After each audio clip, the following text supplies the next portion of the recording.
Yan na yan. Ayan. Alam niyo ano yan. Alam niyo yung ano ito. Hingaan ko yan. Yung naasa sa menu. Yan yan. Yan yung mga gamit niya. So, yung lang nga umat mo whatever.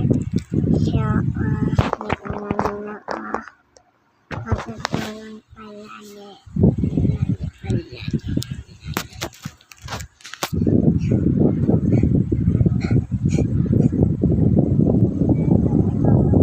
Ano ko,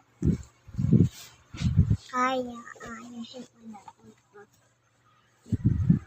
Kasi, ito naman yung pwede na.